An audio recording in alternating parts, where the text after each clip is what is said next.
Story 1: The Stolen Dream.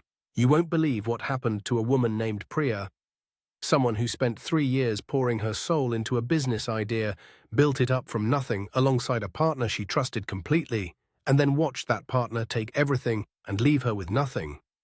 Or so he thought. Priya was a software developer with a vision. She had identified a gap in the project management tools used by small creative agencies, overly complex platforms that were solving problems those businesses didn't have, while ignoring the ones they did. She spent a year designing something simpler, smarter, more intuitive.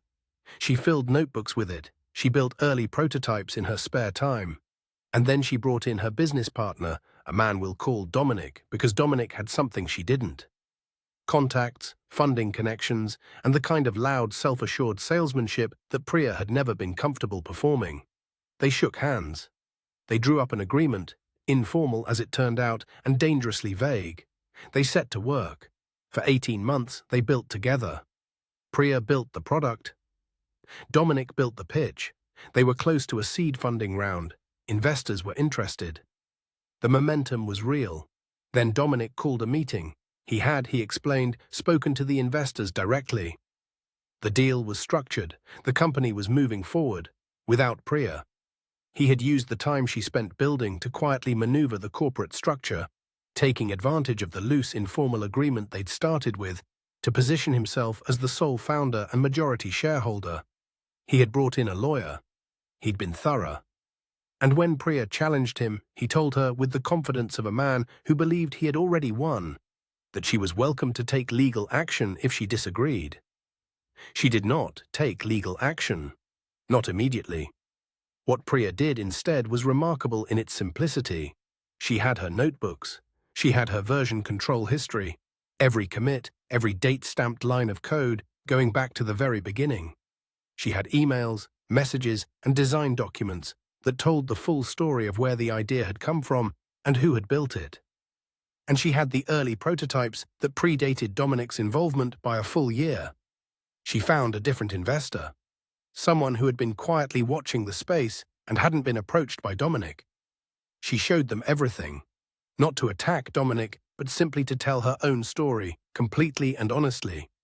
She built a new company, took her original architecture, improved it, launched it. Within 14 months of Dominic's product going live, Priya's version was on the market. And hers was better, because she had built it. She understood every corner of it. She could iterate it faster, fix it smarter, and explain it more compellingly than Dominic ever could, because it was genuinely, completely hers. Dominic's company struggled to retain clients. The product had cracks that only the original architect could properly fix, and that architect was now his direct competitor. The investors who had originally passed on Priya, once they saw what she'd built independently, came back. The funding round she completed 2 years after being pushed out was triple what she and Dominic had originally been seeking. Dominic's company was acquired at a figure that, by all accounts, was somewhere between modest and humiliating. Priya's is still growing. What Dominic stole was the idea. What he couldn't steal was the mind that had the idea. And when you are in business with a builder and you think the asset is the thing they built, rather than the person who built it, you have made a catastrophic miscalculation. The dream was never in the product. It was always in Priya. Story 2: The Hidden Fortune.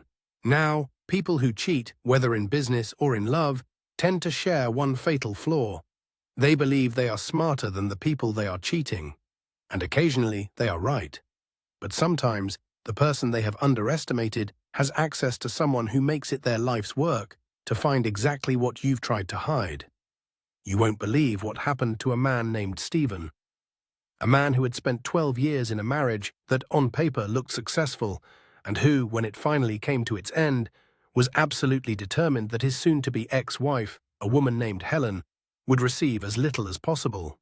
Stephen was a business owner, multiple interests, multiple accounts, multiple structures set up over the years, some of which, Helen had always vaguely understood, were quite deliberately opaque.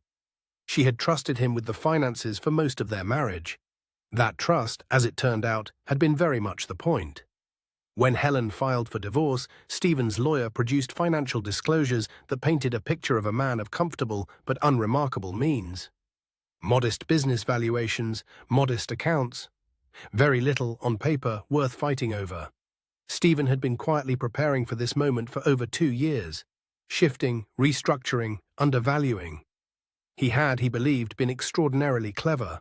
Helen had 2 things Stephen hadn't anticipated. The first was resolve.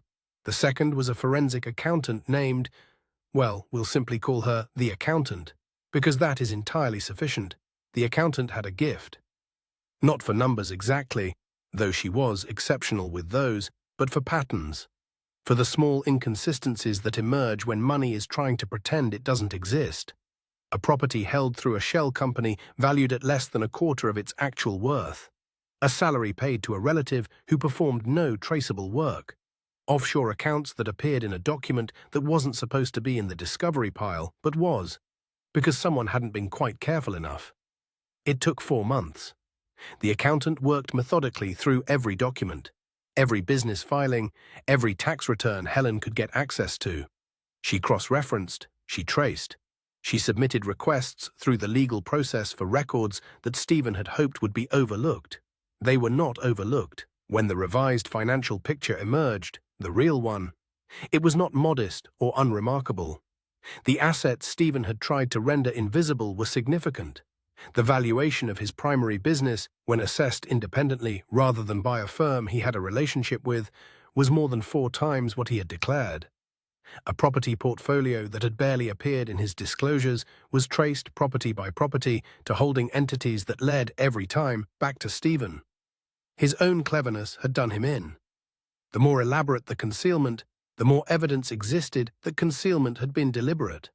And deliberate concealment in a financial disclosure is not simply a negotiating disadvantage. It is something the court takes a very dim view of indeed.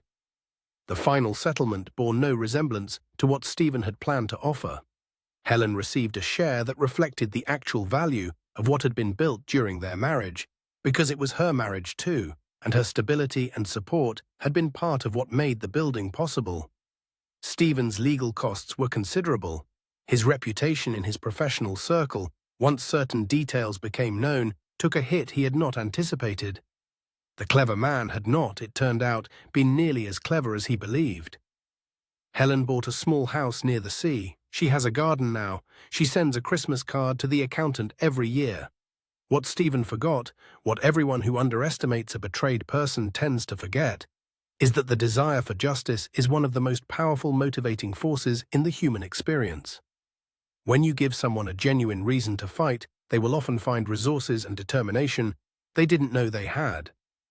You don't get to decide how hard someone will come after the truth. That's their choice. And Helen chose very, very wisely. Betrayal by people you love, partners, friends, the people you built things with, is among the deepest cuts a person can suffer. But it is not the end of the story. It is, in many of the most remarkable cases, just the beginning of a better one. The Karma Army believes in the long arc. We believe that honesty, patience, and the right professional on your side can undo almost any deception. And we believe that the people who thought they got away with it, they rarely do. Not forever. Thank you for being part of this community.